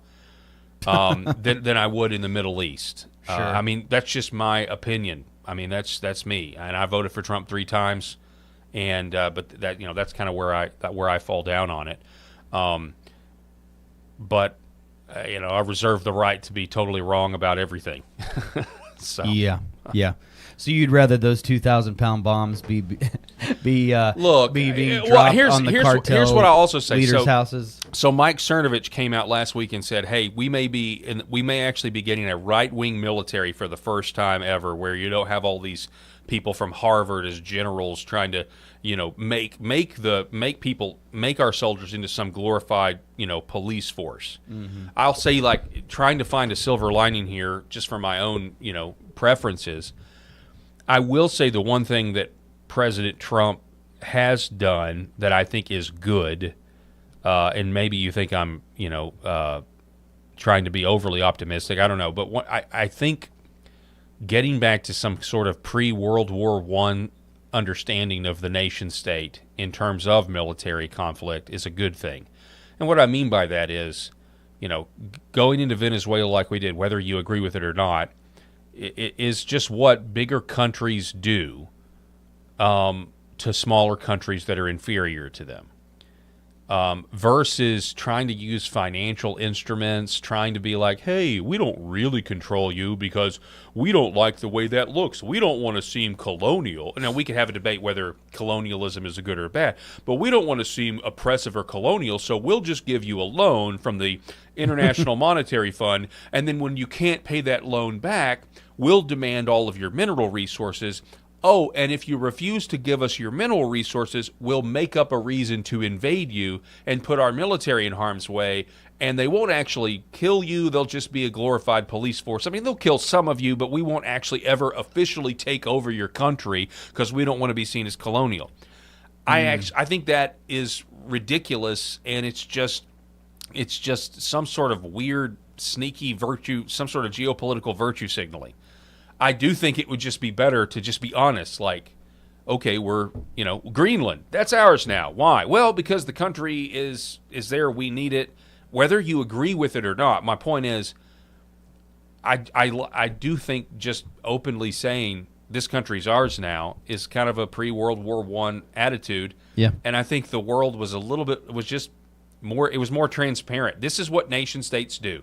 When you get into a war with another nation, that country should be yours now. Yeah. That goes back to Old Testament. Yeah. We're going back all the way back to the beginning of now that was conquer and conquest. That may not be what we do in Iran when it's all said and done, but maybe it is. The fact that we did it with Venezuela, he just said, yeah, Venezuela is basically our vassal state now, and all their oil is ours, if we want it to be. And we've got 100 million barrels now that's in Houston being refined. You may disagree with it, but the same thing has been going on. It's just going on under different labels. Yeah. If you look at Africa, look at what China does in Africa with getting all of those countries' mineral rights. just look at it. You think Libya wasn't already some sort of vassal state, but they just waited for Muammar Gaddafi to if you really go get into it, they think Muammar Gaddafi was trying to unite all of the entire continent of Africa under one kind of government, and then you get into the currency. Are you using oil? Or, I'm sorry, are you using U.S. dollars to price your oil, or are you going to use some other currency? Oh, well, we'll come and kill you for that, but we will make up some other reason to do it. Yeah. I just think... Well, every 4 year, to your point about the labels, too, every 4 years represents another completely different label. The Obama label, the Biden label, the Trump label, the Bush label, the Reagan label. Every label has massive differences potentially between it and are influenced by lots of different things, unfortunately, because it should be a lot more clear-cut than it is. And it gets complicated. It didn't get complicated for the Romans or the Israelites or the Egyptians.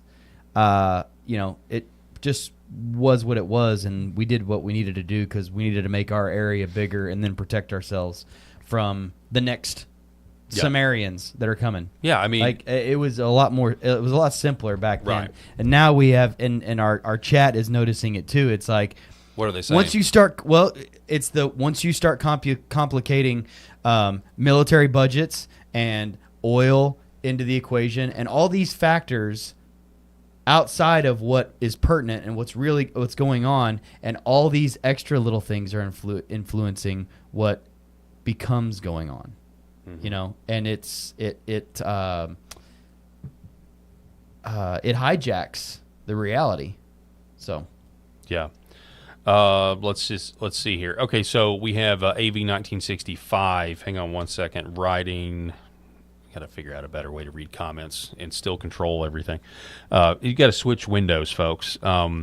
Military industrial complex money ran the past few wars. I can't imagine President Trump will allow that this time. At least I hope not.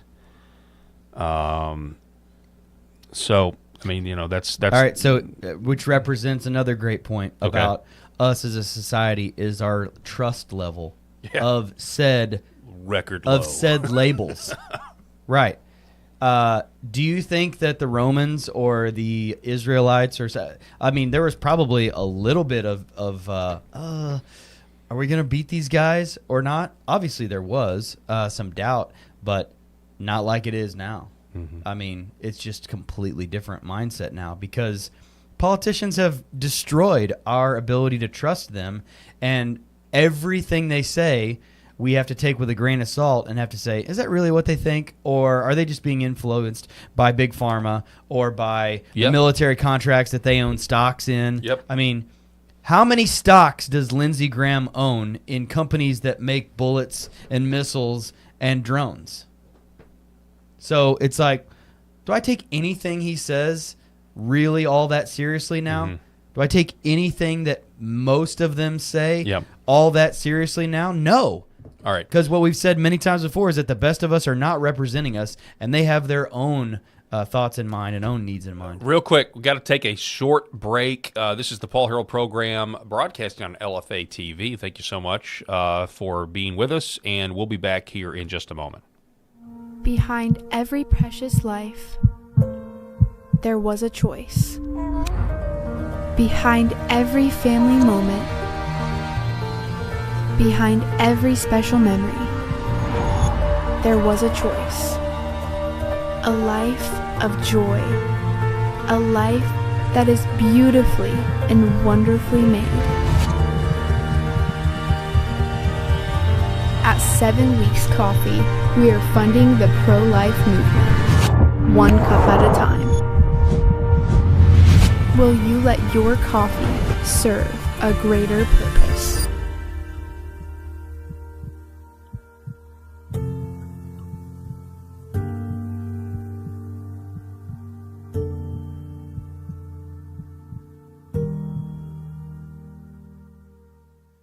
The Arkansas political swamp is in total meltdown. And what do? Spew lies. Why? Because of a 21-year retired Army veteran, a decorated war hero, father, a proven leader in communities who puts Arkansans first, who won't sell out, won't take a knee to the Arkansas political swamp machine. You say you want change? Well, then vote for it. Then vote Brian Norris for Arkansas Secretary of State. All right, welcome back to the program. Thanks so much for being with us.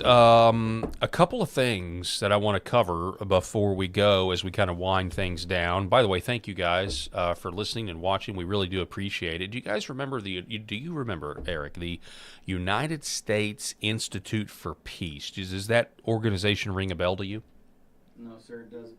Okay, so no, sir, sorry. It doesn't. Okay, so just to refresh your memory, here are a few headlines from back in the day. This headline from The Times, headline, America ousted peacemaker leads barricaded standoff against Doge. This was a year ago. Fox News, Trump administration guts Institute of Peace of rogue bureaucrats after Doge standoff in government office. Then we have this headline. Oh, no, this one. Okay, so we now have body cam footage from one of those standoffs. And it's pretty incredible how they were just refusing to acknowledge the authority of the new president. I want you to listen and watch this. How are you doing? I'm George Foote, Lindsey's lawyer. Hey, sir. How you doing? Jason back up. Hello. No, telephone. Yes. I don't know if that's a... I recognize these guys. Yeah. And you know them? Yeah. Okay. How did this come to be? How did we happen to have people in the building? He's the president of the institute, so he has the right to be in the building. That's yeah. So the new president of the institute that President Trump appointed is there in the building to do his job, and the attorney, the attorney for the institute is saying no. He has the right to be in the Well, building. that's yet to be determined. You don't recognize that he's the president? Absolutely not. No. I thought you told us that. Hey, George Foote. Please. Because we're still... Ma'am, we're with the police. This is not going down the way that you keep on. We're going to talk about it. The FBI is coming as well. We'll settle it however we need to. This is police state action, folks. This is police. This is police state What an action. idiot. This is how democracy. This is the law. This is not the law. You will follow the law, and we will follow the law. Who are you? And we'll be fine. Who are you? You're not going to tell me who you are? The board has made Mr. Jackson the acting president. Go ahead. We talked about this in front of you. Hey, she's raising you. So, according to who, sir? And how Be the side. you want to talk about the law and how the board was? The board. It's been decided. It hasn't been decided. It's going to be decided by a judge. So That's great. Well, is the judge here today? no, he's not here. You're here with. I'm here with papers. There's no muscle. These five gentlemen are here. There's a policeman here escorting you into the building. How did you wind up in the building in the first place? I've already told you, he's the president of the institute. He has the right to be in the building. You have a right that's different from how we got into the building. We don't have to answer any of your You're not going questions. to tell me? Because we are from our Hold on. Yes. Do you all work for USIP? We are the outside counsel to U.S. You do not work for United States USIP. Constitution. So Sir, why are we you're having this within your right conversation? to We're terminate the them. lawyers. I'm not sure for how long, but if you don't work at this agency or this institute, I think we have a problem, right? We have a From our problem. I perspective, do. you also don't work for the agency. You certainly don't work for the agency. I understand that your position is institute. You don't work for the This agency. is going sideways very quickly. I think so too. And I think I'm on higher ground than the two of you, frankly. It's going south. And if you want to hold on to, you're going to run this institute from your law firm, that's not a hill you want to die on. That's all. So God bless people like that stand up and say they eventually, Yeah. they eventually, Like, It's funny. The cops eventually let the Trump appointed president in, and they tell the attorneys to stay downstairs. Yeah. And the attorneys then are like, "We've got documents up there. We got to get our personal things. We got things that you can't see." And they're like, "Well, we're getting up there first, and maybe we'll let you in to collect your personal things later, but you're staying here. And this is why you had these stories. The Trump administration gutted the Institute for Peace of rogue bureaucrats who held a tense standoff with the Department of Government Efficiency team Monday. They required police intervention. Rogue bureaucrats will not be allowed to hold agencies hostage. And keep in mind, the Institute for Peace, according to Big Balls, okay, a guy named Edward Korestein, told Jesse Waters last year that this was the least peaceful of all the agencies to deal with, and that it used taxpayer funds for private jets, an armory filled with weapons, and contracts with the former members of the Taliban. And still, to this day, nobody that I know of has actually been arrested for these types of acts, for weapons caches. I just wanted to just remind everybody, the rogue bunch of communists that are embedded and still embedded all throughout our government that have to be dealt with in some way. Obviously, after an investigation and indictments, we're still waiting on all of that. Just FYI.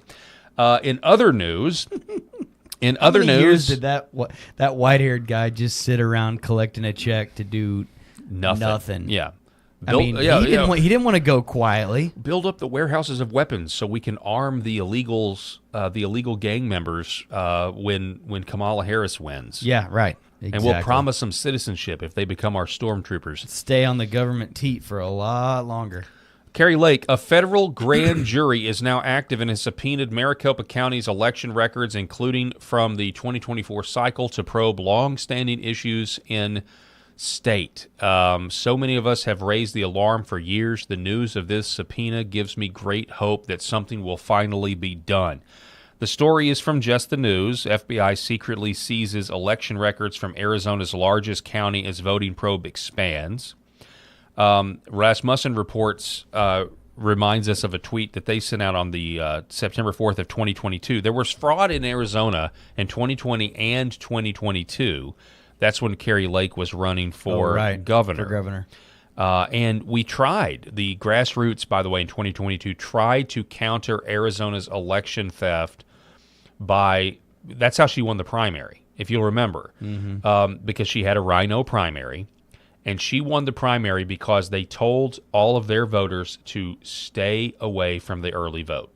Do not give them a knowable number on Election Day for them to be able to compare and know how much they have to cheat by. So in the primary in 2022, Carrie Lake won because all of her voters swarmed the polls on Election Day, making it very harder for them to cheat. So fast forward to the general election, Carrie Lake lost because they did the same strategy. And guess what? On Election Day, the polling places weren't working. Yeah, I remember that. And so they had polling places that had to close down on Election Day. So they knew the strategy and they thwarted it. Interesting about all of this is that, so Rasmussen reminding us that back in 2022, they said, "Welcome back, election deniers. The only place in America voters ever got to examine all of their own 2020 ballots after certification was Maricopa County," which shows you that they have a lot of evidence. The Republican legislature of Arizona really went to work for the people of Arizona, but there was no prosecutorial mechanism to actually bring about accountability. But today, Rasmussen reports reminds us that the FBI is reportedly investigating one of the most infamous 2020 Arizona election fraud affidavits ever filed. Tuck this redacted copy away in your files. I wanted to read it for everybody today. This is an affidavit sworn under penalty of perjury about what happened in 2020. I noticed there was a sign up. They were hiring people to work for $21 an hour. I asked some of the resort workers about this, and I was told they were recruiting workers for voter registration. During their time there, I observed people constantly moving in and out of the ballrooms, and they were moving boxes back and forth, in and out. The ballrooms were filled with computers and workers and boxes of voting ballots. One day, there was a Federal Express package at the desk for them, and I delivered it into the ballroom. No one was at the door, so I went in looking for someone. When I went into the ballroom with the package, I saw voting ballots loaded in bins. The room was filled with them. I was then approached by a redacted worker, and they told me I was not allowed to be in there. I told them I was bringing them a package. They took the package and told me to leave.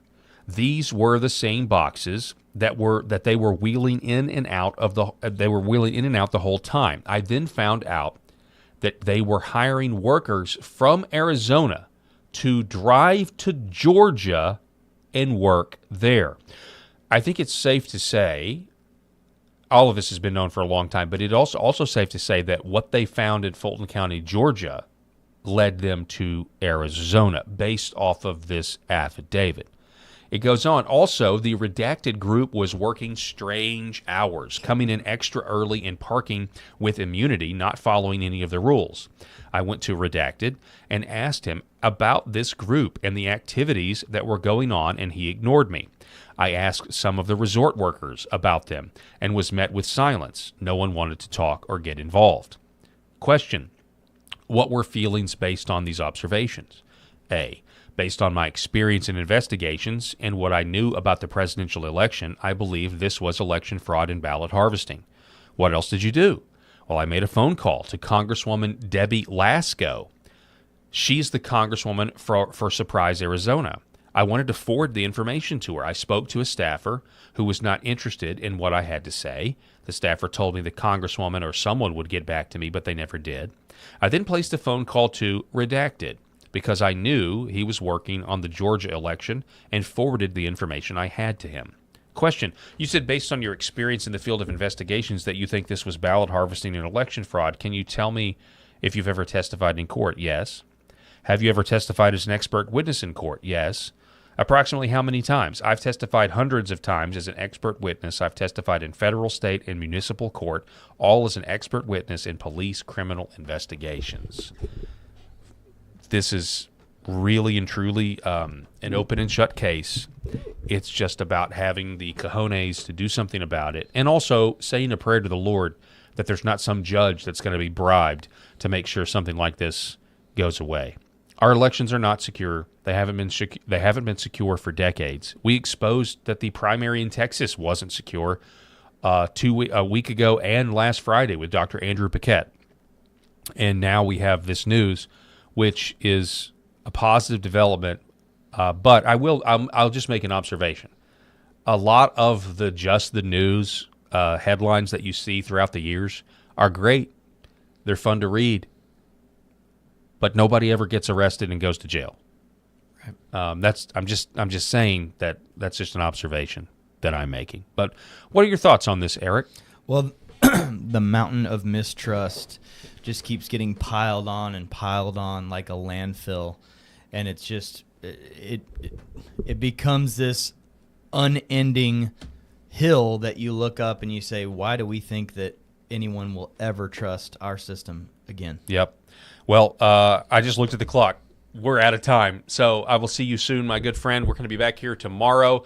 Folks, thank you so much for being with us. I'm going to hand it off to Secret America. God bless everybody out there. I want to give a shout out to our sponsors, Red Vive Health, New Horizon Real Estate, Gateway Sight and Sound, 7 Weeks Coffee, and Sherry Chiropractic. We'll see you tomorrow.